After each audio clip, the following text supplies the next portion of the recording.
Hello and welcome everybody. Today we are here at the ruined remains of Staid Abbey in the parish of Ahamnish in North County Sligo. This is a rich, peaty pastoral land by a teeming Atlantic coast which can boast plenty of evidence to indicate the importance of this region to those who populate it, stretching back millennia. Right here, directly below us, under these cobbles, hides a peat layer with an over 4,000-year-old concealed past.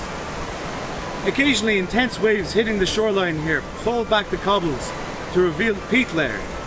A peat layer similar to the one covering the KG field, and like which was formed during the Bronze Age.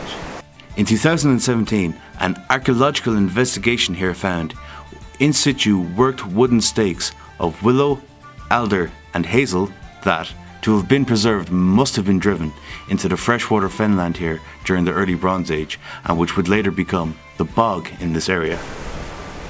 Now these wooden stakes could have either been part of trackway through the freshwater swamp to allow access to the natural harbour here by the coastline, or they could have been part of a platform used for the hunting of wild fish and birds.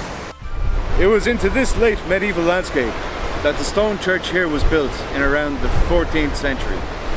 It was said to have been built to replace an earlier wooden church, although no archaeological evidence has ever been unearthed to collaborate with this story. Oral tradition says that St. Malash, who is sometimes associated with St. Columkill, came from around Staid Bay on the Sligo-Mayo border and was the one who first set up an ecclesiastic site here in about the 5th or 6th century.